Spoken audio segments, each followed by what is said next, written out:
Thinking back on my most absolutely miserable, dreadful lifts that I have ever had, surprisingly, not all of them were leg days. So that kind of shows that leg days aren't really that bad, right? No, but seriously, what consists of a bad lift is, low energy most of the time. Maybe you slept bad. Maybe you didn't sleep at all. Maybe you were just tired. Maybe you had a rough day or a rough week. Maybe something, insane happened that just takes away your focus. Maybe the pump is non-existent. Maybe you haven't eaten shit or just have a stomach ache. Anything, whatever it is, right? Of all the lifts that I remember that were horrible, I think I finished all of them. Somehow, some way, I did the work that I was supposed to do in the gym. And I don't regret any of them. And I'm sure you can remember, workouts where things just weren't going your way. Not necessarily, strength wise, pump wise, whatever, but like even mentally, where you just want to leave. You do not want to be there despite how much you actually love working out. It feels like an oxymoron or whatever, right? It feels like it shouldn't be a thing. Every time you go in the gym, you love the grind. But sometimes shit gets so bad you do not want to be there. And I'm sure you can remember those workouts, and I'm pretty sure you don't regret any of them either.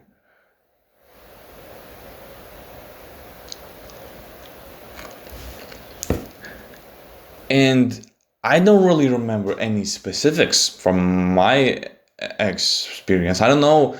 Look, all I know is that I had lifts like that, but I don't remember the exact reasons why each lift happened. Maybe the key to success in the gym or really in life is to just let those bad experiences happen, feel them if you can, push through them, but then eventually everything will get back to normal. And as long as your focus stays on the normal, on the positive, all the negative shit that happened, it's not gonna matter. And it objectively does not. Of course, from mistakes and things like that, you have to learn. But once you're done learning, forget it. That holds no value. None. It doesn't matter if I came in there just tired, my brain is fogging, I had 3 hours of sleep because of a stupid schizophrenic dog who was barking nonstop at night, or maybe I'm flat, maybe I'm severely dehydrated no matter how much water I'm drinking, maybe I feel a bit sick. It doesn't matter what it is. If it causes the lift to be bad, that doesn't really mean that I need to really think about it or stress about it. Or maybe sometimes it just because the lift is bad, it doesn't mean the lift is bad. Hear me out here.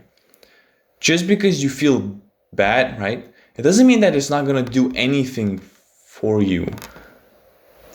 Like the actual lift wise. It doesn't mean that you're not gonna build any muscle. It doesn't mean that you're not gonna cause any stimulus. Of course, if you decided to skip that one lift, it's not really gonna reflect on your progress. You have to build the physique on a lot of lifts. So if you skip one because of that, it's not gonna do anything. But that doesn't apply to everyone. I'm sure me and you, who have been consistent in the gym for years, we can afford that because we know that next time we are gonna come back.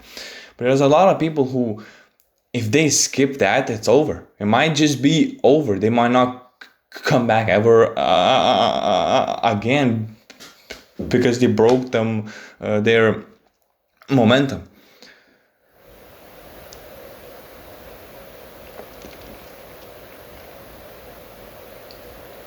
And I think the gym example specifically, it shows people's character.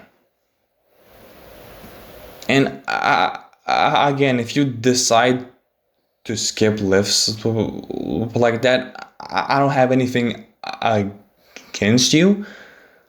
There's been times where I decide early on if it is a good idea to go lift based on whatever. So there's nothing wrong with that, but in life, the more a person skips things just because they don't feel like it or whatever, somehow the less successful they end up. The person who constantly skips lifts, the less jacked they become. Because if they end up end up developing a habit of skipping lifts constantly, or every time something inconvenient happens, what else do you think they could be skipping? Meals? Maybe they stop tracking. Maybe they start to eat a little too much. Maybe in another aspect of life, they start messing things up.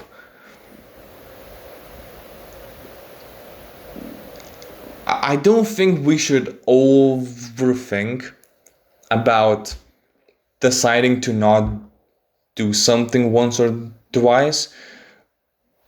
But at the same time, I think we should acknowledge the fact that just because we decide to not do something in one area of life, it doesn't mean that it won't affect the others.